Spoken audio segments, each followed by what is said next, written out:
Photos are just for family, my mom said as she steered me out of frame and pointed me toward the fold-out chair by the hallway. I just agreed. Dinner passed. Speeches too. Then the waiter came with the bill, $3,200. I just smiled and said, I won't pay for strangers. Try whoever's in the picture. Photos are for family only. That's what my mother said, arm outstretched like she was shooing a dog off the porch. I'd been walking toward the group to get in the shot, but she just turned, pointed to a folding chair in the hallway, and kept smiling for the camera. So I sat down. No one looked twice. Not even my brother. Not my sister. Not the cousin they were all pretending was some kind of prodigy. I sat in that hallway chair next to a fake ficus and a coat rack full of jackets, listening to them laugh inside while someone took photos like it was the royal family's Christmas card. I had flown in from San Diego. 2 connections, red-eye flight, no sleep. I paid for the hotel, the rental car, the overpriced dress shoes I bought last minute because the event was black tie optional, which really meant if you're not dressed up, you're not in the photos. The kicker? I wasn't even told it was for my cousin until I got there. My sister just said, We're having a family dinner. It's important. The cousin in question, Chase, had completed some kind of online certification. 6 weeks of audio engineering at a place that spelled certificate wrong in the email header. But there they were, passing around a laminated copy like it was a Pulitzer. My uncle gave a speech about overcoming adversity, referring to Chase getting dumped and sleeping on a friend's couch for a month. My aunt wiped away tears like her son had cured cancer. Meanwhile, I hadn't been mentioned once. Not a word about the business I'd built. Nothing about the years I bailed out my brother's car loans, or paid off mom's medical bill when her insurance lapsed. No acknowledgement, no toast, not even a nod. Just that one line. Photos are for family only. Dinner was absurd. Courses I couldn't pronounce. Some of it was molecular gastronomy nonsense that looked like science projects. Champagne so dry it gave me a headache. The cousin had 3 plates and got drunk halfway through. He made a speech about how family is everything and how he owed it all to his people. Everyone clapped. I went to the bathroom just to breathe. Then the bill came. A waiter, polite, overly rehearsed, placed the leather folder gently in front of me. My mom smiled at me like we had an agreement. My brother made some joke about me taking care of it like always. My aunt raised her glass. They were all looking at me, just assuming. I opened the folder. $3,200. They had ordered caviar, imported truffles, bottles of wine I hadn't even tasted. I looked around the table. Laughter. Pride. Entitlement. No one even flinched. I closed the folder, handed it back to the waiter, and smiled. I said, I'm not paying for strangers. Try the one in the photo. For a few seconds, nothing moved. Forks froze. Conversations cut off mid-word. The waiter blinked like he wasn't sure if he'd heard me right. My mom's mouth opened, then shut. My brother stared. Chase tried to laugh but coughed instead. Then came the backlash. My sister leaned across the table and hissed something about embarrassment. My aunt said I was ruining a moment that wasn't even about me. My mom stood up and demanded I explain myself. I didn't. I just walked out, got in my rental car, and drove off. I didn't even bother saying goodbye. By the time I got back to the hotel, my phone had 16 missed calls. 4 voicemails. 2 texts from my brother saying I was done in the family. My sister accused me of emotional blackmail. My mother's message was just one long paragraph about shame and disappointment. That was the last dinner. That was the night I stopped playing along. They thought I was just being dramatic. They didn't know I was done being their safety net, their backup plan, their personal ATM. They thought it was a tantrum. But it wasn't. It was a warning. And it was already too late. The silence lasted 2 weeks. Then came the first blow, a forwarded email from my brother labeled FYI. It was about a delay on his mortgage payment. Apparently, the automatic withdrawal didn't go through. He hinted, without actually asking, that it would be great if someone could help out, just this month. I deleted it. The next day, my sister called. Straight to voicemail. Then a message. Hey, I know things got weird, but Mom's birthday is coming up. We're planning something small. We're splitting the cost evenly. I'll send the breakdown. I didn't respond. They didn't get it yet. Not really. They thought I was cooling off, playing hard to get. They'd seen me annoyed before, even distant. But I always came around. I always paid. I always showed up. Until now. A week later, my mom called. I let it ring. Then she sent a message, not an apology, not even an acknowledgement. Just a list of tasks. She needed help renewing her registration, filing something for her taxes, checking in on a weird charge from her insurance. She signed it off with, "Love you, thanks in advance." I didn't answer. 3 days later, I got a text from Chase. "Bro, is it true you're ghosting the whole family over dinner? LOL. That's cold, man." That was the one that did it. Cold? I'd paid his rent for 2 months last year. Bought him a laptop when he couldn't finish his online course. And now I was cold? So I started pulling things back. Quietly. My mom's phone plan? I had been paying it for years. I took her off my account. My brother's car insurance? Cancelled. I had no legal obligation to keep it, and I made sure he had just enough time to figure it out before renewal. My sister's backup Dropbox folder, the one where she stored her writing projects? Deleted. She never once paid for her half. Each little thread I pulled made more noise than the last. My mom left a voicemail crying. My brother texted me some long message about loyalty and being a real man. My sister emailed me an essay-length guilt trip. But none of them said sorry. None of them asked what was really going on. They just wanted their services back. So I waited. I watched. And then I took the next step. My Uncle Darren, the only one I actually respected, called to ask if everything was alright. I told him the truth. All of it. The money, the dismissal, the hallway chair, the bill. He stayed quiet for a while. Then he just said, "Damn. You've been carrying them for years." Exactly. That week, I pulled the plug on Chase's new podcast hosting. He'd been using my credit card. He swore it was just for setup. I changed the password, shut it down. The next day he posted some story about technical issues. They started to feel it. Not all at once, but in ripples. Little inconveniences that added up. And then, one night, my mom finally called again. This time, she said, "We need to talk." I thought maybe, this was the moment. Maybe they'd finally see it. Maybe they'd realize what they'd been doing. But instead, she said, "Your behavior is hurting the family." No apology. No reflection. Just blame. That was when I knew. They weren't going to change. But I was. And the next part of the plan was already in motion. They always used the word family like it meant immunity.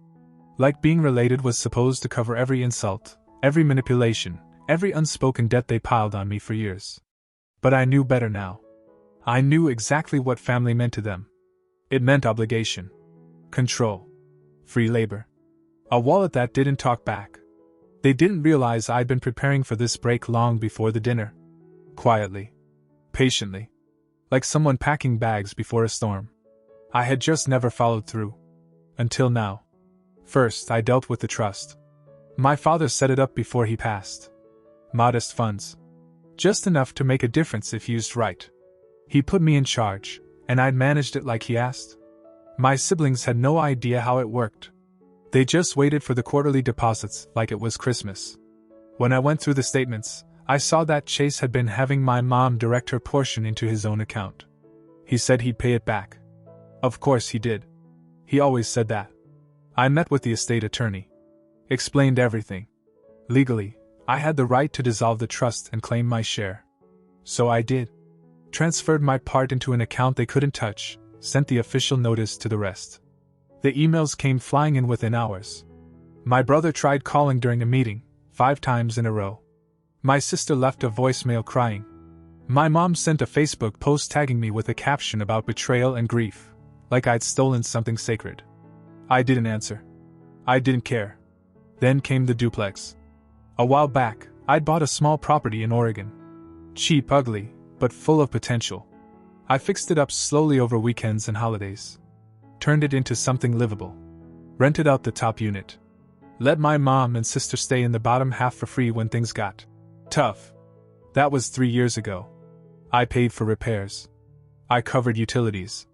I even sent grocery deliveries. They never said thank you? Not once. When the last inspection came around, I walked through the place and found wine stains on the floor, mold in the bathroom, holes in the drywall. My sister said they'd been meaning to tell me about it. My mom said, "It's still better than it was when you bought it." I'd had enough. I called my lawyer and drafted a termination notice. They had 60 days to move out. No extension. No exceptions. The letter arrived on a Tuesday.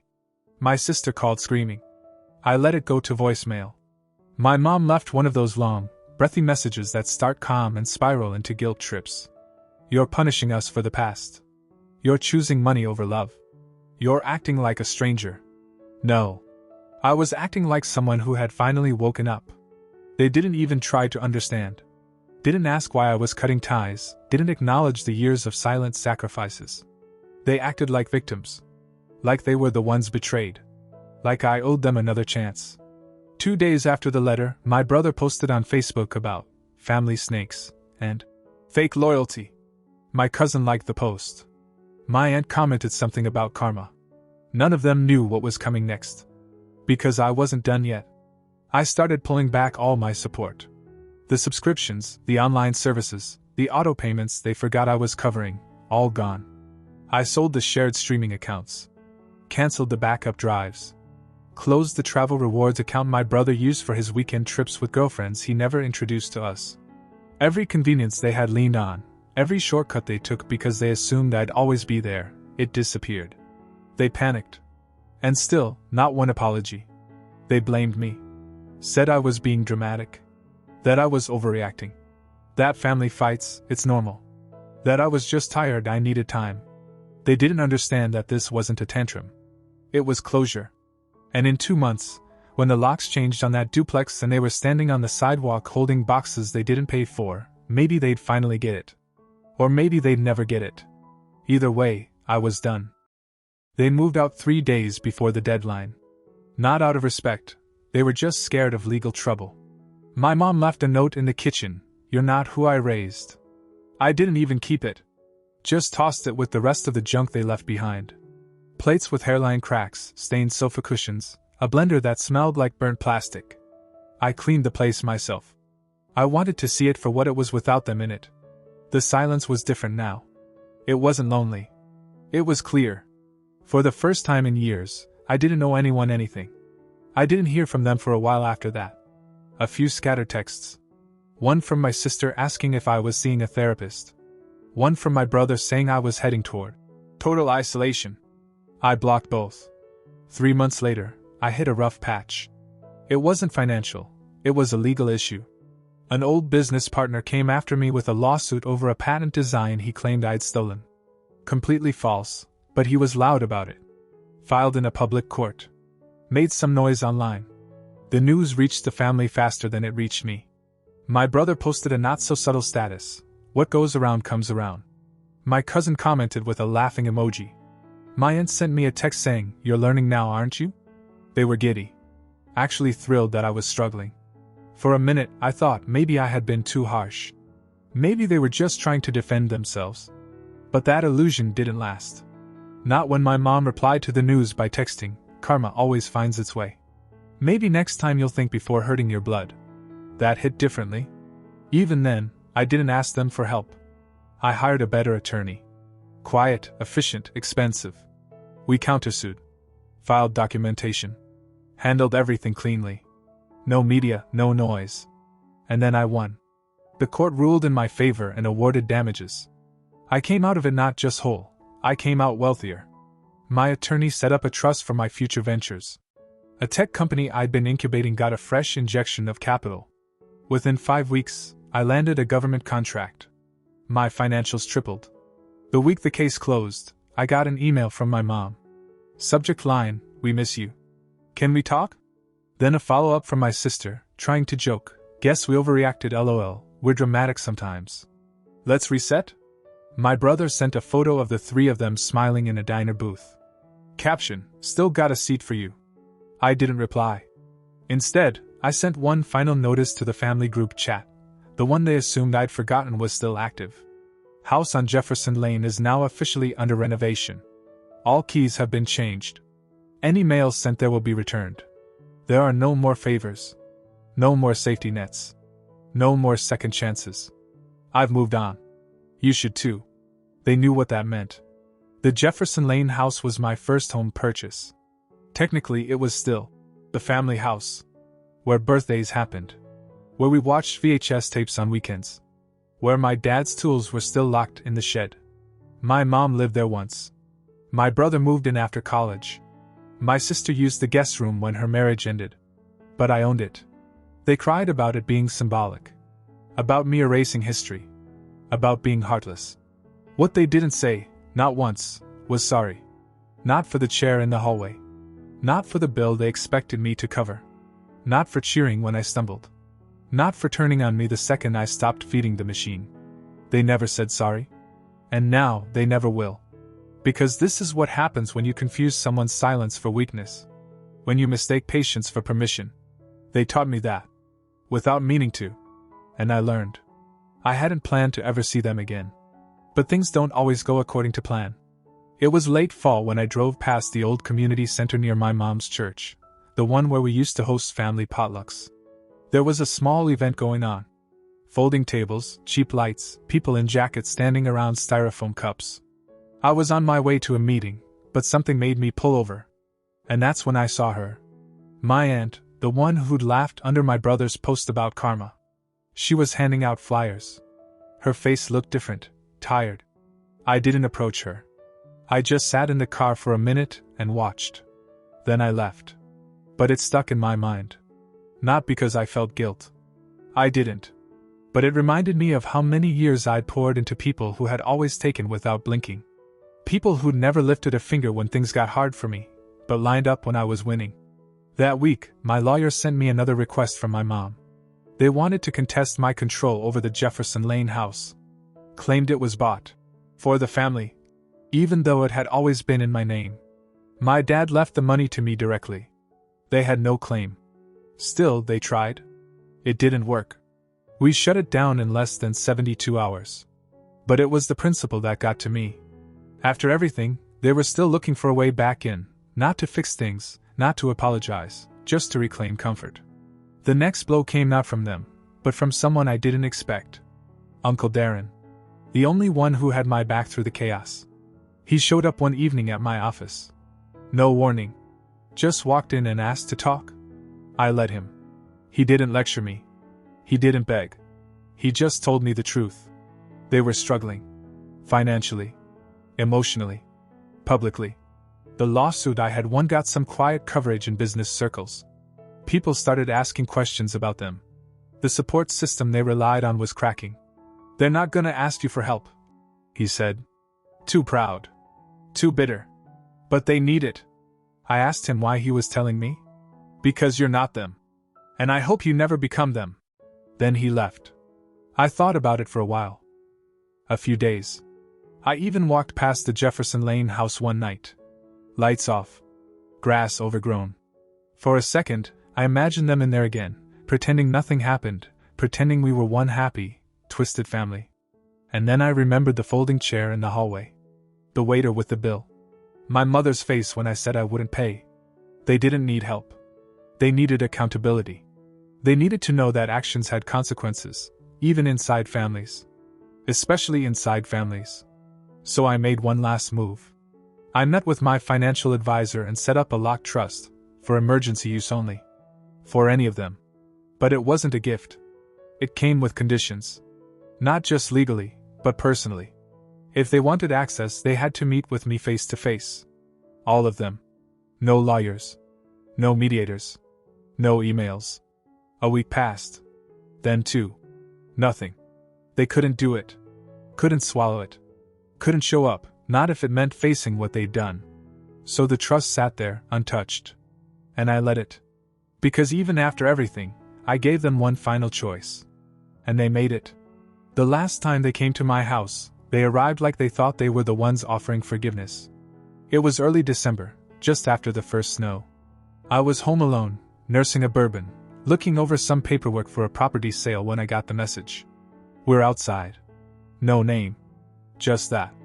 Then another. We came to talk. Please. I walked to the window and there they were. My mother in that thick coat she never zipped up properly, my brother pretending to look calm, my sister holding something in her arms, maybe a box, maybe some sad symbol of reconciliation. For a second, I thought about not answering. Just letting them stand there in the cold like I had in the hallway that night. But I opened the door. They stepped in like they were still part of this place. Like I was just having a bad mood and they were here to fix it with some warm words and nostalgic references. My mom looked around like she was trying to remember where the family photos used to hang. My sister handed me the box. Old photo albums, mostly. Pictures of us when we were kids, birthday cards I'd written to them, a note from my dad, folded so many times it had creases like a road map. I set it aside without a word. They sat down. I didn't offer drinks. I didn't make small talk. I waited for them to say what they came to say. It took them 10 minutes to even begin. My brother started. Said they'd been thinking. That they realized things got out of hand. That everyone made mistakes. That this, and he gestured around the room like it was a battlefield, had gone on too long. My sister added something about family always finding its way back. She even teared up. My mom said she didn't want to die without her children speaking to each other. That I was still her son. Still. Not once did they say what they needed to. Not once did any of them take real ownership. Not once did they say, "We used you. We humiliated you. We tried to punish you when you wouldn't keep paying for everything." Everything they said was a script. Apology-shaped. But hollow. When they finished, my brother asked, "So what now? We go back to normal?" I stood up, went to the drawer, and came back with 3 envelopes. They each took one. My sister opened hers first. Her hands started shaking halfway through. My mom refused to open it. My brother just stared at the page, silent. Inside was a letter. Simple and clear. It told them this was the end. That I was done. That they were no longer welcome in my life, my home, my future. Not because I didn't care, but because I finally did. Because I cared enough about myself to walk away. It said I'd sold the Jefferson Lane house, our so-called family home, and put the money into a private foundation in my father's name. One that helped students with no support, no networks, no safety nets. Kids like I used to be. I told them they could keep the past. The memories, the photos, the old stories. But they had no place in my present. And they'd never be part of what came next. My mom cried. Quiet, defeated tears. My sister tried to speak but couldn't. My brother said nothing at all. They left without asking for another chance. Maybe they knew it wouldn't come. The next spring, I finalized the sale. The new owners gutted the place, remodeled it, turned the garden into a deck. It didn't look like our house anymore, and that was the point. Uncle Darren kept in touch. A few distant cousins reached out, cautiously. I welcomed the ones who came without drama or denial. The ones who never pretended I owed them anything. Life moved on. Better, fuller, simpler. I invested. I traveled. I built things again. Not just businesses, real friendships, real peace. And every now and then, someone would ask if I had siblings, or what my parents were like. I'd say the truth. We're not close anymore. And that was enough. But sometimes, when it's late and quiet, I think about that hallway. That folding chair. The laughter from the dining room just out of reach. And I remind myself that I never sat back down. I stood up. And I walked away. And it saved my life.